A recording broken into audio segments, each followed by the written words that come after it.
सभी विद्यार्थियों का अभिनव फिजिक्स पॉइंट चैनल पर हार्दिक स्वागत है। जैसा कि कल अपन ने कूलॉम्स लॉ और चार्ज के बारे में डिस्कस किया था, इसके अगले टॉपिक में आज अपन डिस्कस करेंगे कि डाइलेक्ट्रिक कांस्टेंट क्या होता है और हिंदी में इसको परावैद्युतांक बोलते हैं। जैसा कि कल के वीडियो में ये डिस्कस किया गया था कि जो कूलॉम्स लॉ है वो मीडियम के ऊपर डिपेंड करता है।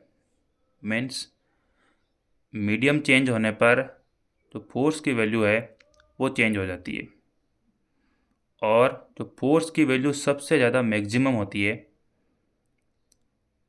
वो वैक्यूम के अंदर होती है, या फिर आप एयर भी बोल सकते हो, लेकिन वैक्यूम बोलोगे तो ज़्यादा सही रहेगा। और अगर अपन डिफरेंट डिफरेंट मीडियम यूज करें डाइलेक्ट्रिक के, तो उसमें फोर्स की वैल्यू डिफरेंट आएगी। अब जो डाइलेक्ट्रिक कांस्टेंट होता है वो डिफरेंट डिफरेंट मीडियम के लिए इसकी वैल्यू डिफरेंट होती है। तो सबसे पहले अपन डिस्कस करेंगे कि डाइलेक्ट्रिक कांस्टेंट होता क्या है।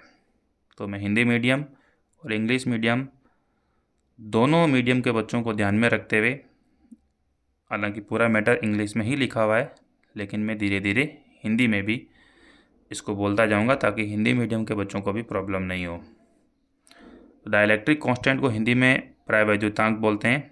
इसकी डेफिनेशन है, it is denoted by epsilon R और के।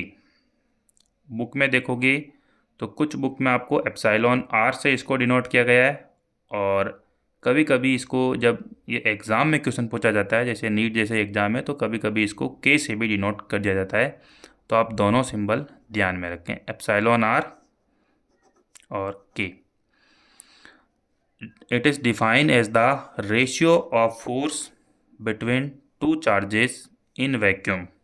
मीन्स दो पॉइंट चार्ज होंगे, उनके बीच का फोर्स अपने को वैक्यूम में कैलकुलेट करना है और उसका रेशियो निकालना है with force between two charges in given dielectric medium. यानी कि जो भी आपको डाइलेक्ट्रिक मीडियम है उसका डाइलेक्ट्रिक कांस्टेंट आपको निकालना है। तो आपको दो पॉइंट चार्ज होंगे, उनके बीच में फोर्स वैक्यूम में कैलकुलेट करना है और उनके बीच में फोर्स उस मीडियम में कैलकुलेट करना है। इन दोनों फोर्स का जो रेशियो आएगा वही आपका डाइलेक्ट्रिक कांस्टेंट आएगा। अब यहाँ पर कई बार क्वेश्चन को घुमाने के लिए ये चीज़ पूछ ली जाती है कि इसकी डायमेंशन क्या है। तो आपको बता दूं मैं, आप दो फोर्स का रेशियो निकाल रहे हैं। जब दो फिजिकल क्वांटिटीज़ का अपन रेशियो निकालते हैं तो वो जो क्वांटिटी होती है वो डायमेंशनल लेस क्वांटिटी आती है।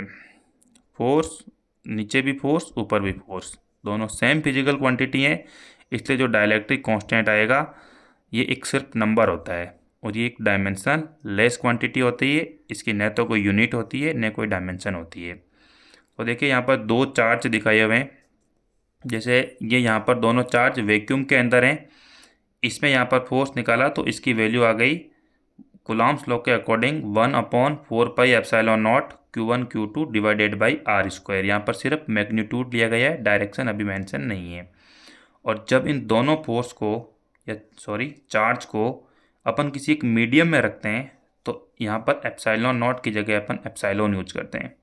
तो इसकी वैल्यू आ गई 1/4πε Q1 Q2 divided by r square. ये वाला फोर्स आपका वैक्यूम में आ गया, ये वाला फोर्स आपका मीडियम में आ गया। यहाँ पर जो एप्सिलॉन है उसको अपन बोलते हैं एब्सोल्यूट परमिटिविटी, और जो एप्सिलॉन नॉट है उसको अपन बोलते हैं, कल भी बताया था इसके बारे में, कि परमिटिविटी ऑफ वैक्यूम। और इसकी वैल्यू फिक्स्ड होती है 8.854 इंटू 10⁻⁻12 SI यूनिट के अंदर। अब देखिए अपन एप्सिलॉन आर को डिफाइन करने वाले हैं, तो इसका जो मीनिंग होता है वो हो कि force between charges in vacuum divided by force between charges in given medium. तो वैक्यूम के अंदर अपना ये वाला फोर्स आया था, इसकी वैल्यू अपन यहाँ पुट कर देते हैं, और मीडियम के अंदर अपना ये वाला फोर्स आया था, इसकी वैल्यू अपन यहाँ पुट कर देते हैं। जब आप इसको सिंप्लीफाई करोगे तो 4 से 4 आपका कट जाएगा, डिस्टेंस स्क्वायर से डिस्टेंस स्क्वायर कट जाएगी, 1/4π से 1/4π कैंसिल नॉट। यहाँ पर बचा है 1/ε0 और यहाँ पर बचा है 1/ε।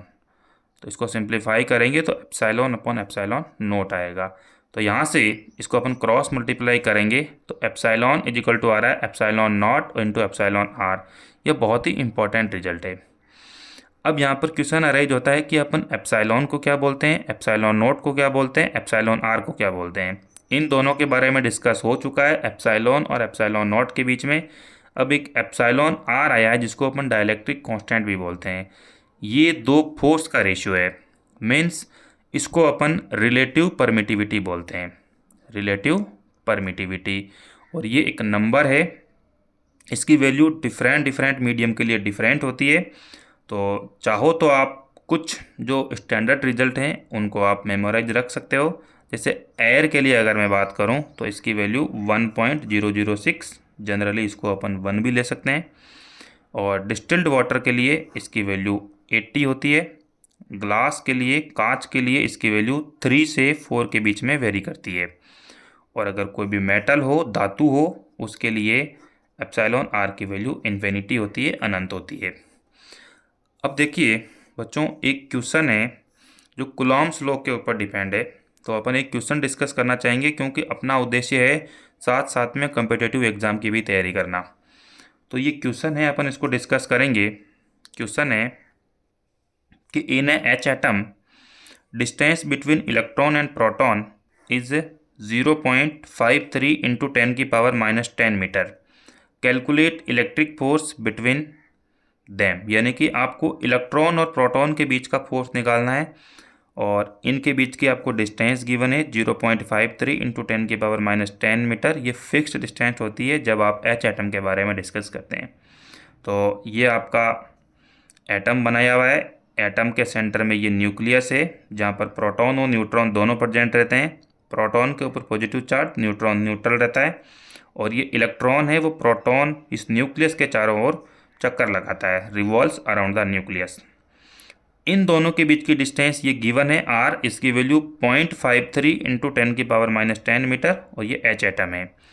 तो देखिए अपने को प्रोटॉन और इलेक्ट्रॉन के बीच का फोर्स कैलकुलेट करना है। तो अपन कूलॉम्स लॉ अप्लाई करेंगे, जैसे F इजिकल टू के Q1 Q2 divided by r square. और यहाँ पर अपन ये मान के चल रहे हैं कि ये पूरा प्रोसेस वैक्यूम में हो रहा है,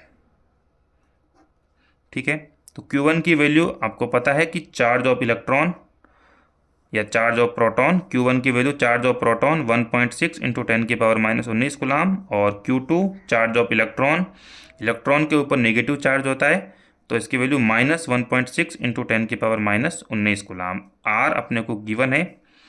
के की वैल्यू आपको पता है वैक्यूम के अंदर 1/4 पाई एप्सिलॉन नॉट, और इसकी एक फिक्स्ड वैल्यू है, कल भी डिस्कस किया था, 9 इंटू 10 की पावर 9। ये वैल्यू आपको मेमोराइज रखनी है।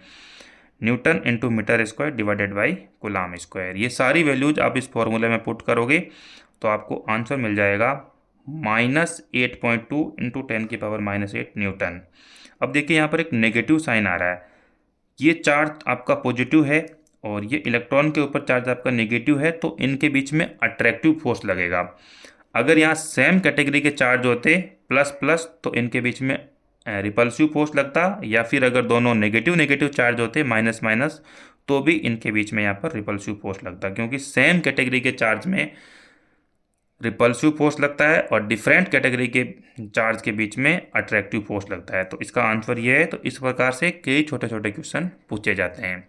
नेक्स्ट अपन डिस्कस करेंगे कि जो वेक्टर फॉर्म के अंदर कूलॉम्स लॉ क्या होता है उसके बारे में अपन डिस्कस करेंगे।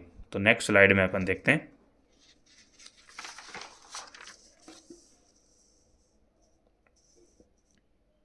सभी को विजिबल हो रहा होगा। तो देखिए vector representation of Coulomb law, जैसा कि आपको पता है कि कूलॉम्स लॉ दो पॉइंट चार्ज के बीच में लगता है। तो अपन XY प्लेन के अंदर, ये XY प्लेन गिवन है, यहाँ पर अपन दो चार्ज की पोजीशन लेते हैं। अपन एक चार्ज Q1 है वो पॉइंट A के ऊपर रखा हुआ है और Q2 चार्ज है वो पॉइंट B के ऊपर रखा हुआ है। XY प्लेन में है तो A के अपन ने कोऑर्डिनेट ले लिए x1 y1 और Q2 चार्ज के कोऑर्डिनेट ले लिए अपन ने x2 y2। तो यहाँ पर लिखा हुआ है suppose two charges Q1 and Q2 having position vector R1 and R2 with respect to origin. Q1 charge का जो पोजीशन वेक्टर है विथ रिस्पेक्ट टू ओरिजिन उसको r1 लिया गया है, और Q2 चार्ज का जो पोजीशन वेक्टर है विथ रिस्पेक्ट टू ओरिजिन उसको r2 वेक्टर लिया गया है। तो देखिए 11th क्लास में अपन ने जब वेक्टर वाला चैप्टर पढ़ा था, आपके सर ने पढ़ाया होगा, तो उस समय एक ट्राइंगल रूल अपन ने पढ़ा था उसी में, कि जैसे ट्राइंगल में ये होता है कि सपोज करो कि अपन यहाँ से स्टार्ट हुए, फिर अपन यहाँ तक गए ए तक, फिर अपन ए से अपन बी तक आए, तो अपन लिख सकते हैं कि O A vector plus A B vector is equal to O B vector. यही यहाँ पर लिखा हुआ है, O A vector plus A B vector is equal to O B vector. तो यहाँ से अपन ए बी वेक्टर निकाल लिया, A B vector is equal to O B vector minus O A vector. O B vector अपने को given है कि ये पोजीशन वेक्टर है चार्ज ऑफ Q2 का, और ओ ए वेक्टर ये पोजीशन वेक्टर है चार्ज ऑफ Q1 का। तो ए बी वेक्टर आ गया अपना R2 माइनस R1। अब यहाँ से ए बी को अपन ने मान लिया है कि ये R12 है, क्योंकि ये Q1 चार्ज है और Q2 चार्ज है, तो ये इसको अपन ने R12 ले लिया है। R12 इज इक्वल टू अपना आ गया R2 vector minus R1 vector. अब देखिए आप R1 वेक्टर और R2 वेक्टर यहाँ से आप लिख सकते हैं कि R1 को इसके कोऑर्डिनेट हैं x1 और y1, तो इसको अपन लिख सकते हैं x1 i cap plus y1 j cap. इसी प्रकार से R2 वेक्टर है, इसके कोऑर्डिनेट हैं B पॉइंट के x2 और y2, इसको अपन लिख सकते हैं x2 i cap plus y2 j cap. यहाँ पर आप वैल्यूज पुट करोगे R2 वेक्टर की और R1 वेक्टर की, तो अपना R12 वेक्टर आ जाएगा x2 minus x1 i cap plus y2 minus y1 j cap. अब देखिए अपन कुलॉम्स लॉ में अपने को पता है कि जब अपन दो चार्ज के बीच में अपन फोर्स निकालते हैं तो उन चार्ज के बीच की अपने को डिस्टेंस चाहिए होती है। यहाँ पर डायरेक्टली आपको गिवन नहीं है, लेकिन अपन ने ट्राइंगल रूल के द्वारा R12 वेक्टर निकाल लिया। जब अपना कोई भी वेक्टर कैलकुलेट हो जाता है तो उसका अपन मैग्नीट्यूड निकाल सकते हैं। तो इस प्रकार से देखिए Q1 चार्ज है वो Q2 के ऊपर भी फोर्स लगाएगा, और Q2 चार्ज Q1 के ऊपर भी फोर्स लगाएगा। तो अपन दोनों चार्ज के द्वारा जो एक दूसरे के ऊपर लगने वाले फोर्स हैं उनकी वैल्यू अपन कैलकुलेट करेंगे। तो यहाँ पर लिखा हुआ है according to Coulomb's law force between Q1 and Q2 charge each force on charge Q2 के ऊपर due to charge Q1 is F21। इसको 2 से डिनोट किया गया है, इसलिए इसको F21 बोल रहे हैं अपन। इसलिए F21 इज इक्वल टू के Q1 Q2 डिवाइडेड बाई इन दोनों चार्ज के बीच की डिस्टेंस, और इसको अपन ने R12 वेक्टर है ये, तो इसका अपन मॉड ले लेंगे तो डिस्टेंस आ जाएगी R12 वेक्टर का स्क्वायर। अब ये जो डायरेक्शन आएगी ये डायरेक्शन आपसे ए से बी की तरफ जो वेक्टर जाएगा वो वाली डायरेक्शन आएगी, इसलिए अपन ने इसको लिखा ए बी कैप। यहाँ पर डायरेक्शन ध्यान से देखें, दोनों पॉजिटिव चार्ज हैं इसलिए इसको ए बी कैप लिया गया है। कैप यहाँ पर यूनिट वेक्टर को शो कर रहा है। नेक्स्ट है force on charge Q1 due to charge Q2 is F12। अब अपन Q1 चार्ज के ऊपर फोर्स निकाल रहे हैं, इसलिए इसको F12 से डिनोट किया गया है। अभी भी दोनों चार्ज के बीच की डिस्टेंस R12 वेक्टर का मॉड है। तो देखिए F12 vector is equal to के Q1 Q2 divided by R12 vector का मोड, और यहाँ पर डिस्टेंस का स्क्वायर होता है इसलिए इसका स्क्वायर कर दिया। अब यहाँ पर जो डायरेक्शन है वो होगी, जैसे Q2 के द्वारा Q1 के ऊपर फोर्स लग रहा है तो वो होगी बी ए कैप, ये वाली डायरेक्शन आएगी बी ए कैप, और पहले वाले फोर्स में अपने ये वाली डायरेक्शन आई थी। तो देखिए यहाँ पर आ रही है अपने बी ए कैप और पहले वाले में आई थी ए बी कैप। ये जो दोनों डायरेक्शन है वो अपोजिट डायरेक्शन है, तो यहाँ पर ये लिखा गया है we can say that A B cap and B A cap दोनों यूनिट वेक्टर हैं और अपोजिट यूनिट वेक्टर है, इसलिए इन दोनों के बीच में जो एंगल होगा वो 180 का होगा। तो अपन ये लिख सकते हैं कि जब दो वेक्टर के बीच में 180 का एंगल होता है तो यहाँ पर एक नेगेटिव साइन होगा, इसलिए F12 vector is equal to negative of F21 vector. और ये लॉ है अपना न्यूटन्स का जो थर्ड लॉ पढ़ते हैं अपन, एक्शन रिएक्शन, ठीक है, उस लॉ को ये प्रूव भी कर देता है। इसलिए ये अपना जो पूरा का पूरा आज का वीडियो है वो vector representation of Coulomb's law के ऊपर था। ये कई बार एग्ज़ाम में सब्जेक्टिव क्वेश्चन में ये कई बार पूछा जाता है, तो इसको एक बार आप वापस ध्यान से देख लें और एक दो बार प्रैक्टिस करें, आपका क्वेश्चन हो जाएगा। धन्यवाद सभी। इसी प्रकार से कंटिन्यू वीडियो की सीरीज आ रही है उसको देखते रहें। आपका कंप्लीट सिलेबस 12th का है वो यहाँ पर करवाया जाएगा। कहीं भी आपको घबराने की ज़रूरत नहीं है, और अपने मित्रों के साथ भी शेयर करें, और जो भी आपके मिलने वाले हैं उनके साथ वीडियो को शेयर करें ताकि सभी को ज़्यादा से ज़्यादा फ़ायदा मिल सके। धन्यवाद।